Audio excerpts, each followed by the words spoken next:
大家好，我係新德莉莉，歡迎嚟到我嘅 channel。今日又到印度文化小知識嘅時候啦，咁我今日咧就會講印度風水。而家去 intro 先。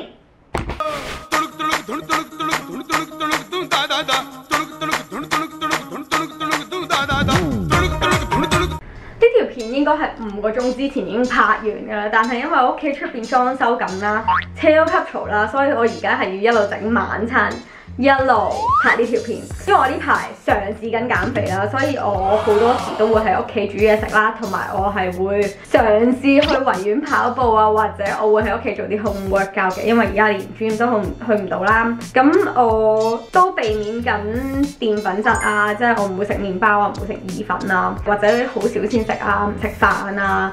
我會食好多麥皮咯，但係又唔係好多嘅，會食麥皮啊、水果啊、菜啊咁樣。同埋我係而家好中意喺 Instagram 或者 YouTube 睇埋啲 vegan 嘅 recipe 啊，咁我都會跟住嚟整。咁我今日咧就揾到一個英國嘅 vegan chef 啦，佢叫 Deliciously Ella 定 Ellie 我唔記得咗。但係佢啲嘢食真係超級容易整，好似10幾分鐘整到一碟嘢啦，同埋係超級健康。所以我嘗試整晚餐俾我自己，同埋俾埋我屋企人。多數我整晚餐嘅時候都會煮埋俾佢哋食啦，因為我都想佢哋一齊同我健康啲。如果我見到佢哋喺度食緊炒飯咧，我就會覺得好吸引啦，跟住就會放棄我食緊嘅嘢，所以我要煮埋俾佢哋食。我第一份工嘅老細係好中意風水嘅，佢讀咗10幾年嘅，所以咧佢都有教我1、2樣嘢啦，例如你門口個方向應該點啊，或者你屋企嘅房門應該對住房門啊，如果係嘅話就要擺個八卦喺度啊，呢啲嘢啦，咁我都學咗1、2樣嘢嘅，而我都覺得幾有興趣。到而家我可能睇其他人嘅屋啊，或者我哋搬屋嘅時候，我都會留意呢啲嘢啦。咁但係我唔知原來我哋印度人都有印度人嘅風水，就叫做 Vastu Shastra。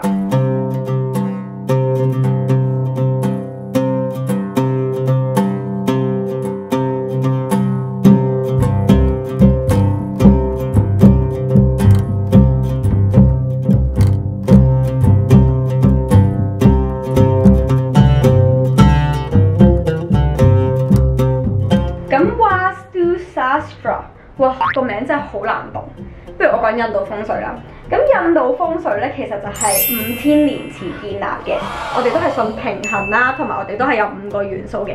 咁一開始咧，印度風水咧就會 apply 去好多印度嘅廟啦。咁但係慢慢開始咧，啲人就越嚟越相信印度風水。咁而家好多印度嘅屋企啊、辦公室咧都會用印度風水啊，同埋都會相信印度風水嘅。我自己就覺得印度風水同埋普通風水都有好多類似嘅嘢啊，而都有好多分別嘅。所以我今條片就想同大家講下啦。我好憎切蒜頭，因為我覺得隻手會好臭，但係又好好味喎。煮嘢食真係煩。如果你哋有咩 suggestion 係可以切完之後隻手唔臭嘅話咧，唔該你喺 comment 同我講。唉，終於明白我媽嘅痛苦啦。好，我哋講下印度風水嘅5個元素先。咁我知道中國風水就有水木金火土啦，但係印度風水咧就係地球、空間、空氣、水同埋火嘅。每一個元素咧都代表一個方向啦。例如水就係代表東北嘅，火就代表東南嘅。咁如果你屋企嘅東南方向有一個廚房嘅話咧，就係一個好好嘅屋企啦。或者如果你屋企中間係冇嘢嘅，係一個空間嚟嘅，咁就係好好啦。因為屋企嘅中間呢個方向咧，就係代表空間啦。如果你哋有睇過印度戲咧，或者去過印度啲大屋企嘅話咧，佢哋一入到個正門之後，係有一個好似庭院嘅物體嘅。咁嗰個就係空間啦，因為係依住印度風水嚟而起嘅。而我哋每一個方向都會拜唔同嘅神啦，例如對印度風水嚟講咧，北方就代表 Kubir 一個神，咁嗰個神咧就代表錢嘅，所以北方就係等於錢咁解啦。我切咗咁耐都係切咗2個蒜頭啫，可能人哋整呢個食譜係半個鐘啦，我可能要半個鐘先切到啲蒜頭。唉，我媽係咁同我講話要快啲 practice 啦，因為結咗婚之後就唔會有人幫到我。但我想講咧，結咗婚之後係應該企於煮嘢食，唔係我煮嘢食。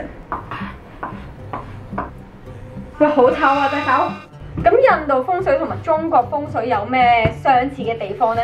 其實呢兩個風水都係幫你調節緊你屋企嘅能量啦。好多時好多人都話I need to improve my chi。咁其實印度風水都係 improve 緊你嘅 chi， 但係印度嘅 chi 咧就等於 prana 咁解啦。呢兩種風水都係用唔同嘅工具啊，例如好多時我都會聽到啲朋友話你咩北方面擺棵植物咧就會幫到你有錢㗎，或者乜乜乜咁樣。咁其實印度風水都係會用唔同嘅工具啦，而呢兩種風水都係用方向同埋5個元素嚟定啱嘅能量嘅。哇！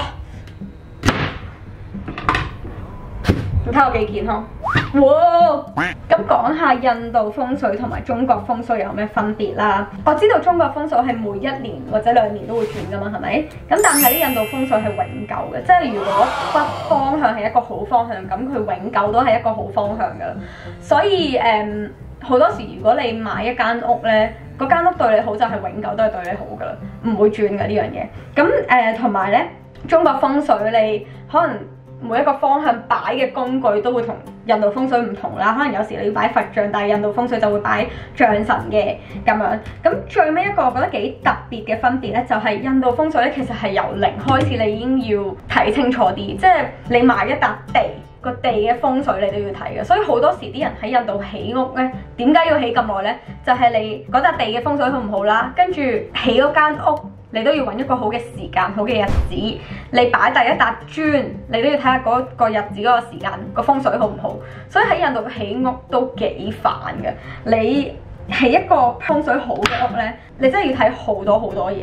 我覺得幾得意嘅，但係你諗下，如果你第時想喺印度起間屋呢，你可能起10年都起唔到，因為你係咁喺度睇個風水好唔好。但係如果有人相信嘅對佢哋好嘅話呢，咁obviously 都有好多人繼續信緊啦。所以我覺得印度風水其實唔係話調整你屋企嘅 energy 咁簡單咯，你係由0開始，即係你笪地個 energy 或者你笪地嗰個 chi 已經唔好嘅話咧，你已經唔可以再繼續租呢間屋或者買呢間屋咯。好多時我哋印度人 housewarming 咧，你定一個日子、定一個時間咧，都係要睇風水，所以我都覺得幾得意嘅。喂，好新鮮啊啲菜！我而家等緊我阿媽買一個材料翻嚟，咁我就可以煮嘢食啦。咁我條片就去到呢度啦，希望你哋喺呢條片了解咗少少關於印度風水啦，同埋如果你哋有啲咩印度文化嘅小知識都有興趣知嘅話咧，記住喺 comment 同我講，咁我下次都可以拍嘅。咁我哋下次再見啦，我繼續煮嘢食啦，拜。